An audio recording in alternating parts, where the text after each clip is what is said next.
Sore berhembus lembut di tanah Israel. Matahari mulai condong ke barat, memancarkan cahaya keemasan yang menyinari perbukitan dan ladang-ladang anggur. Burung-burung kembali ke sarang dan suara seruling gembala terdengar samar di kejauhan. Di tengah suasana damai itu, Hosea, seorang nabi muda, sedang berdoa di rumahnya. Rumah itu sederhana, dinding dari batu kasar, lampu minyak menyala redup, gulungan kitab tergeletak di meja kayu. Hosea dikenal sebagai pria yang taat, berhati lembut, dan tekun menyampaikan firman Tuhan kepada bangsanya yang sering berpaling kepada berhala. Namun malam itu, doa Hosea terganggu oleh sebuah suara. Bukan suara angin, bukan suara manusia, melainkan suara yang jauh lebih kuat, suara yang menusuk hingga ke dalam tulang sumsum. Suara Tuhan. Hosea, hambaku. Firman itu bergema dalam hatinya. Hosea berlutut, tubuhnya bergetar. Ya Tuhan, aku mendengar. Dan Tuhan berfirman, pergilah, ambillah seorang perempuan sundal dan anak-anak sundal, sebab negeri ini telah bersundal hebat dengan meninggalkan aku. Hosea 1 ayat 2. Hosea terdiam, dadanya sesak. Kata-kata itu terdengar mustahil. Seorang nabi yang seharusnya menjadi teladan kekudusan diminta untuk menikahi seorang perempuan pelacur. Ya Tuhan, bagaimana mungkin? Bisiknya lirih. Bukankah hal itu akan menjadi aib bagi namamu? Bagaimana mungkin aku, seorang hamba-Mu, hidup bersama seorang yang najis di mata manusia? Tetapi suara Tuhan tetap teguh. Kasih-Mu kepada istrimu akan menjadi gambaran kasih-Ku kepada Israel. Seperti seorang istri yang tidak setia, demikianlah umat-Ku berkhianat kepadaku. Namun seperti engkau yang tetap akan mengasihi istrimu, demikian pula aku tetap mengasihi umat-Ku. Air mata mengalir di wajah Hosea. Ia tidak berani melawan firman itu. Dengan hati yang diguncang, ia mengangkat wajahnya ke langit yang mulai gelap dan berbisik, jadilah kehendak-Mu. Keesokan harinya, Hosea berjalan melewati jalan-jalan kota. Debu beterbangan, pasar ramai dengan pedagang yang menjajakan anggur, minyak, dan rempah. Anak-anak berlari, para ibu sibuk dengan pekerjaan mereka. Namun Hosea tidak menoleh ke kiri atau ke kanan. Hatinya berat, pikirannya dipenuhi firman yang ia terima malam sebelumnya. Di ujung jalan, ia melihat seorang perempuan. Wajahnya cantik namun letih. Matanya penuh kisah yang tersembunyi. Pakaiannya mencolok berbeda dari wanita kebanyakan. Orang-orang berbisik saat ia lewat, nama perempuan itu adalah Gomer, dikenal sebagai perempuan sundal di kota itu. Hosea menatapnya, dan tiba-tiba ia mengerti. Inilah perempuan yang Tuhan maksud, Gomer. Dengan langkah penuh ragu, namun yakin akan panggilan Tuhan, Hosea mendekatinya. Engkau Gomer? Tanyanya pelan. Perempuan itu menatapnya, alisnya terangkat. Aku Gomer. Siapa engkau, orang saleh? Apa urusanmu denganku? Hosea menelan ludah. Ia tahu kata-kata ini akan mengguncang. Aku Hosea, dan Tuhan memanggilku untuk mengambilmu sebagai istriku. Gomer terdiam, matanya terbelalak. Di sekeliling, orang-orang yang mendengar berbisik-bisik, beberapa tertawa mengejek. Seorang nabi menikahi seorang pelacur? Itu terdengar gila, tak masuk akal. Namun Hosea berdiri teguh. Ia tahu bahwa di balik perintah yang sulit ini ada rencana Tuhan yang lebih besar. Di malam yang hening, Hosea berdoa kembali. Tuhan, aku tidak mengerti jalan-Mu, tapi aku percaya jika ini kehendak-Mu, maka hidupku akan menjadi cermin kasih-Mu bagi Israel.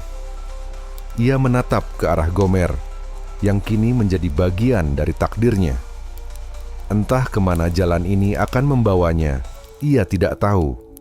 Apakah pernikahan ini akan menjadi sebuah tanda pemulihan, atau justru awal dari luka yang lebih dalam? Hari pernikahan itu tiba. Kota kecil Israel gempar mendengar kabar aneh. Seorang nabi, Hosea, menikahi seorang perempuan sundal bernama Gomer.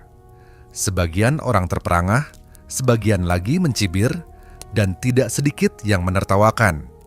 Apa jadinya seorang nabi menikahi perempuan seperti itu? Bisik seorang wanita di pasar. Tidakkah ia tahu ini akan jadi aib bagi namanya? Jawab yang lain dengan nada mengejek. Namun Hosea tetap melangkah dengan tenang.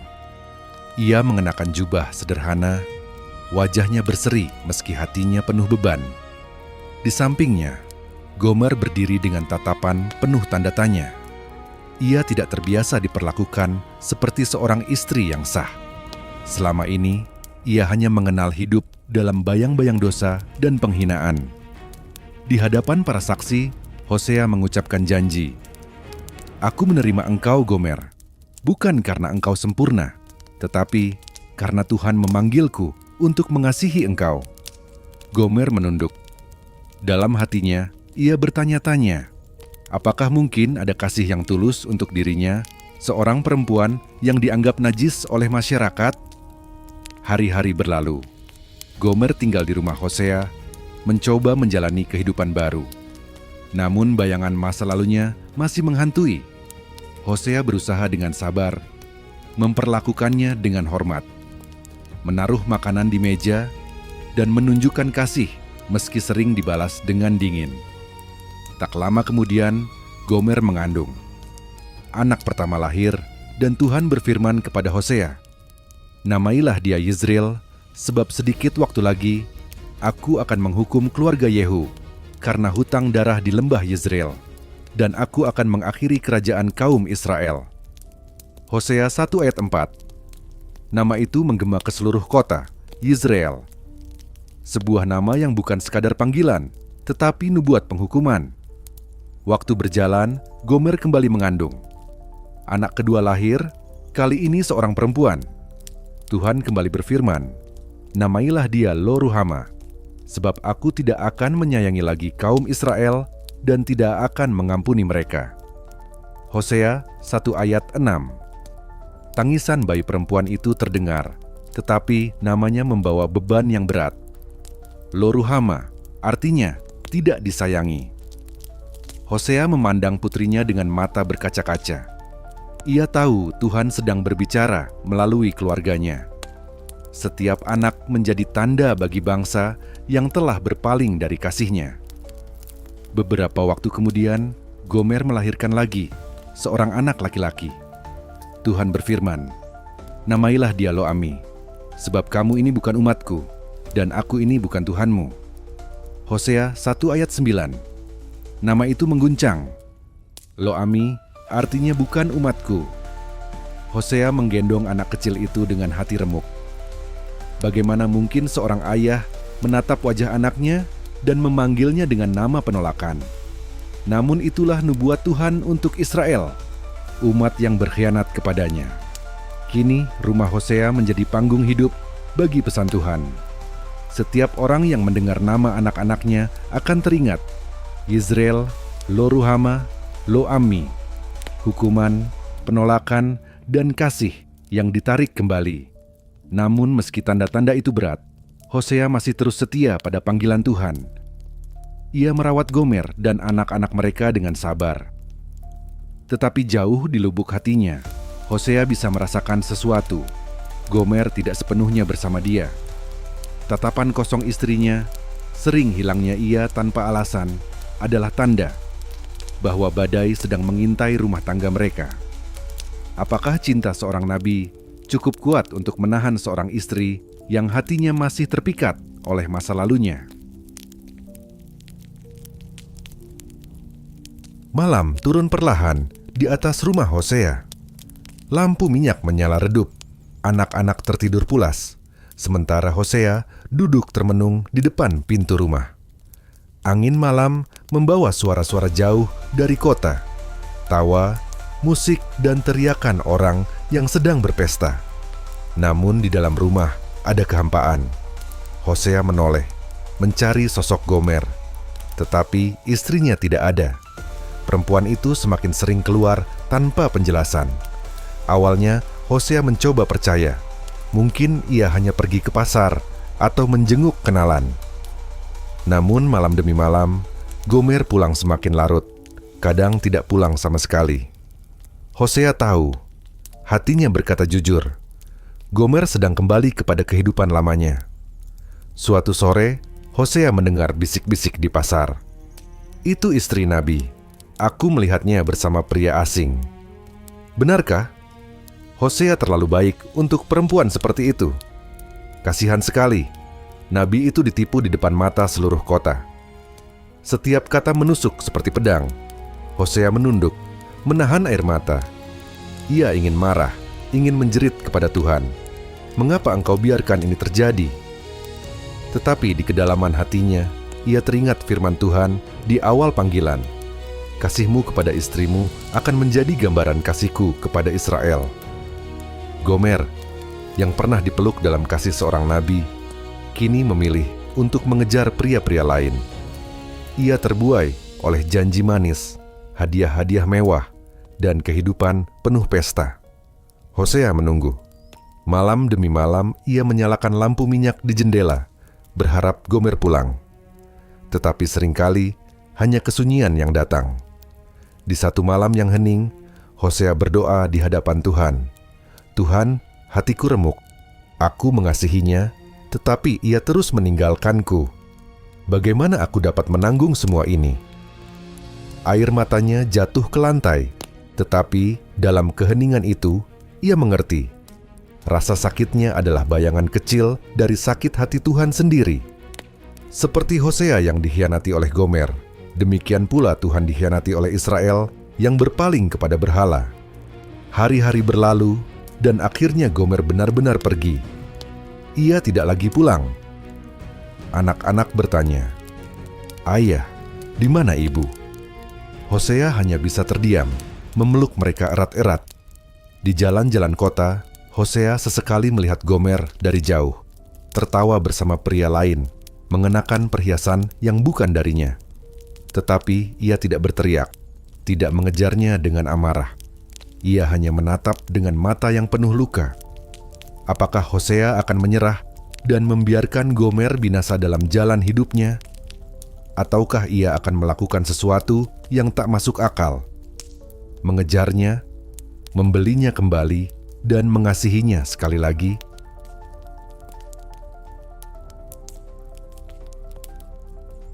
Hari itu, Hosea berjalan menyusuri jalan-jalan kota dengan langkah berat. Debu menempel di kakinya. Sorotan orang-orang mengikutinya kemanapun ia pergi. Semua orang tahu apa yang sedang terjadi. Itulah dia, nabi yang ditinggalkan istrinya, bisik mereka. Tetapi Hosea tidak peduli. Hatinya dipenuhi satu hal. Ia harus menemukan Gomer. Ia melewati lorong-lorong gelap, tempat musik liar berdentum dan tawa palsu terdengar. Di sudut-sudut jalan, wanita-wanita berdiri menawarkan diri, pria-pria bercanda dengan suara keras. Bau anggur busuk dan asap obor bercampur memenuhi udara. Hosea menahan nafas, matanya mencari-cari. Akhirnya ia menemukannya. Gomer berdiri di antara orang-orang, wajahnya letih, matanya kosong. Perhiasan murahan menggantung di lehernya. Pakaiannya lusuh, tubuhnya kurus. Dari kejauhan, Hosea hampir tidak mengenali perempuan yang dulu ia bawa masuk ke rumahnya sebagai istri. Namun itulah Gomer, perempuan yang ia kasihi. Hosea mendekat, tetapi seorang pria menghalangi jalannya. "Perempuan ini milik tuanku," katanya kasar. "Kalau kau ingin membawanya pulang, bayar harganya." Hosea tercekat. Membayar? Membeli kembali istrinya sendiri? Tapi demikianlah keadaannya. Gomer telah jatuh begitu rendah, hingga dirinya diperlakukan seperti barang dagangan. Dengan tangan gemetar, Hosea mengeluarkan uang dan barang yang ia punya. 15 sikal perak, gandum, dan jelai. Ia menyerahkan semuanya. "Ini harga yang kumiliki. Biarkan aku membawanya pulang." Orang itu mengangguk, dan Gomer pun diserahkan kepadanya. Hosea mendekati Gomer perlahan. Perempuan itu menunduk, tidak berani menatap suaminya. Suaranya parau, hampir berbisik. "Mengapa engkau datang? Bukankah aku telah mempermalukanmu? Aku bukan lagi layak disebut istrimu." Namun Hosea menatapnya dengan kasih. Ia mengulurkan tangan, membelai wajahnya yang penuh luka. "Aku membelimu kembali, bukan untuk mempermalukanmu, tetapi untuk mengasihimu. Engkau akan tinggal bersamaku, dan aku akan menjadi suamimu. Aku tidak akan meninggalkanmu." Air mata mengalir di pipi Gomer. Ia tidak pernah merasakan kasih seperti itu. Bukan kasih yang membeli dengan harta, tetapi kasih yang menebus dengan pengorbanan.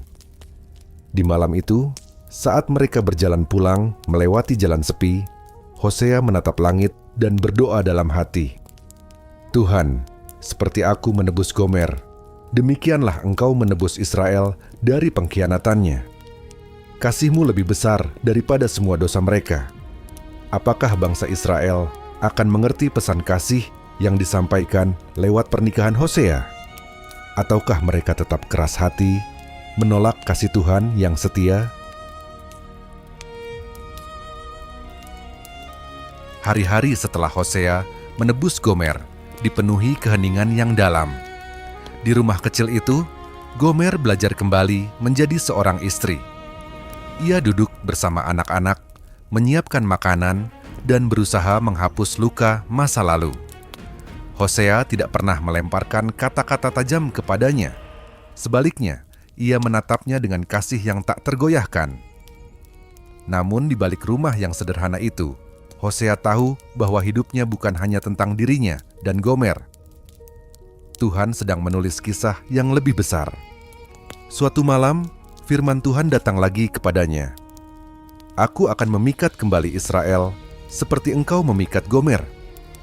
Aku akan membawa mereka ke padang gurun dan berkata kepada hati mereka, Aku akan mengikat perjanjian kekal dengan mereka, dan mereka akan menyebutku, suamiku, bukan lagi Baalku."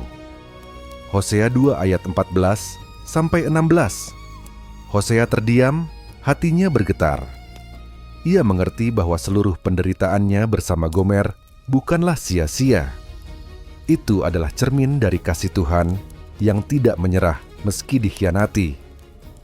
Di hadapan bangsa, Hosea berseru dengan suara lantang, "Bangsa Israel, dengarlah firman Tuhan. Seperti seorang istri yang tidak setia meninggalkan suaminya, demikianlah kamu meninggalkan Tuhan, berlari kepada berhala-berhala, mencari kasih yang fana. Tetapi Tuhan, yang cemburu atas kasih-Nya, tidak akan meninggalkanmu. Ia akan menebusmu kembali, sebagaimana aku menebus istriku." Orang-orang mendengar dengan hati campur aduk. Ada yang menertawakan, ada yang terdiam merenung. Tetapi kata-kata Hosea menusuk seperti pedang, karena setiap orang tahu kisah rumah tangganya.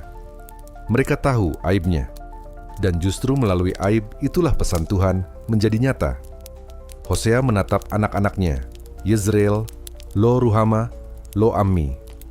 Nama mereka adalah nubuat, tetapi Tuhan berjanji akan mengubah arti nama itu.